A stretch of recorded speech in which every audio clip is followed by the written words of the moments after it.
Bonjour!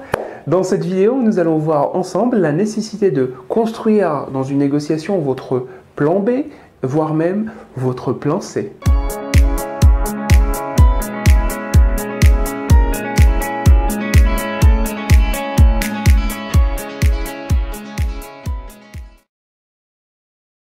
Bien que le souhait de chacun des interlocuteurs d'une négociation est de la conclure dans les conditions les plus positives pour soi. Il faut cependant se préparer en amont, psychologiquement et intellectuellement, en cas d'une issue non favorable à la poursuite de la négociation. Cela fait toute la différence. Un mauvais négociateur, c'est ce qu'il va faire si jamais il réussit la négociation, tandis qu'un bon négociateur, c'est toujours ce qu'il va faire s'il échoue sa négociation. Premièrement, il vous faut définir votre seuil non négociable. Il sert à se protéger contre le danger de se montrer trop conciliant, trop prêt à aller au-devant des désirs de votre interlocuteur. Vous risquez par exemple de signer un accord que vous aurez mieux fait de refuser. Une petite remarque à ce niveau-là. Il faut essayer au maximum de définir votre seuil non négociable sur la base d'une réflexion mûrement menée et non sur la base d'un attachement émotionnel par exemple. Voici donc un exemple de ce qu'il faut faire. C'est demain que tu négocies ta rupture conventionnelle avec ton patron? Oui. Et tu vas lui demander combien? 30 000 balles. 30 000 euros? Ce n'est pas un peu beaucoup? En tout cas, je ne descendrai pas en dessous de 20 000 balles. Et sur quoi tu t'es basé pour définir ce chiffre? Je me suis renseigné auprès du syndicat sur la législation en cours. Et dans mon cas de figure, vu mon ancienneté, mes services rendus, je peux négocier une indemnité allant de 6 mois à 1 an de salaire minimum. Ah! Moi, je demande l'équivalent de 8 mois de salaire. Je pense donc que c'est très correct. Effectivement. Deuxièmement, il faut systématiquement élaborer un plan B qui doit être à la fois unilatéralement réalisable et satisfaisant à vos yeux, indépendamment de la négociation en cours. L'existence d'un plan B vous retient de trop céder ou de conclure un mauvais accord. Il contribue tacitement par sa seule existence à renforcer votre position dans la négociation. Sans oublier que le fait de sentir que vous avez une solution alternative, même s'il ne la connaît pas, engagera votre interlocuteur à agir avec plus de prudence. Voici un deuxième exemple de ce qu'il faut faire. Mais imaginons que ton patron refuse d'entendre raison et de te verser les 20 000 euros que tu demandes. Tu feras quoi? T'as un plan B? Oui, j'y ai déjà pensé. Déjà, 10 000 euros, c'est le minimum légal. Et ça, il ne peut pas y échapper. Ok. En plus, je suis en train de passer des entretiens pour un nouveau travail. Et j'ai déjà une proposition. Déjà? Donc, financièrement parlant, qu'il m'accorde ou non ce que je demande ou ce que je veux, cela n'aura aucun impact sur moi. Ah oui, je comprends.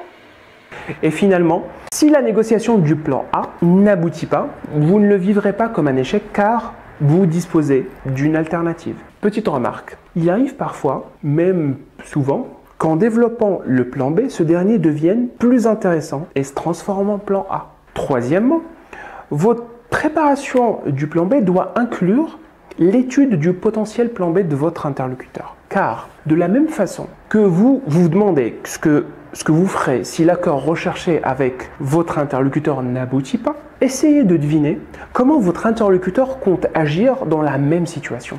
Analysez de quelle manière fragiliser, voire neutraliser son plan B. Voici un troisième exemple de ce qu'il faut faire. Et comment penses-tu qu'il va réagir? Il ne va quand même pas te verser 30 000 euros avec le sourire en prime. Ah, bien au contraire. J'ai même appris qu'il était en train de constituer un dossier détaillé sur moi, avec l'ensemble des erreurs que j'ai dû commettre depuis que je travaille chez lui. Ah.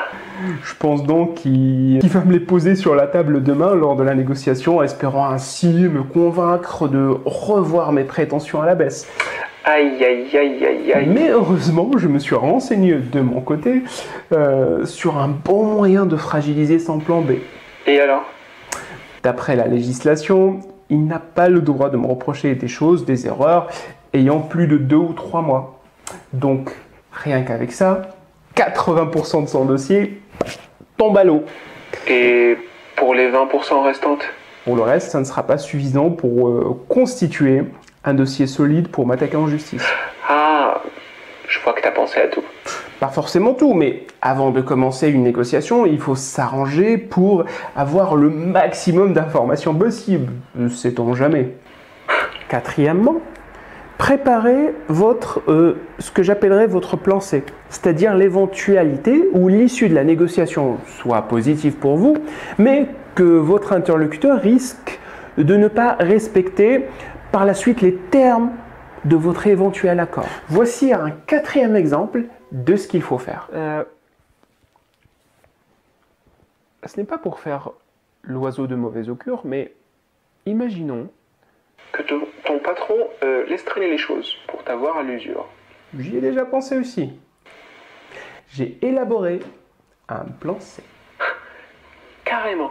Oui, je viens de souscrire à une assurance assistance juridique à 10 € par mois. Ah.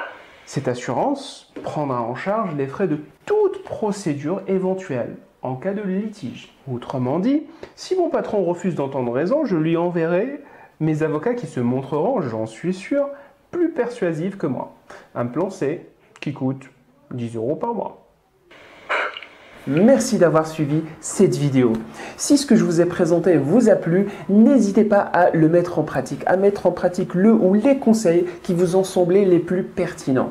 Et sinon, si vous avez quelques points d'amélioration à me proposer ou des critiques constructives, n'hésitez pas à me les laisser en commentaire. D'ici là, je vous dis à très bientôt avec une nouvelle vidéo.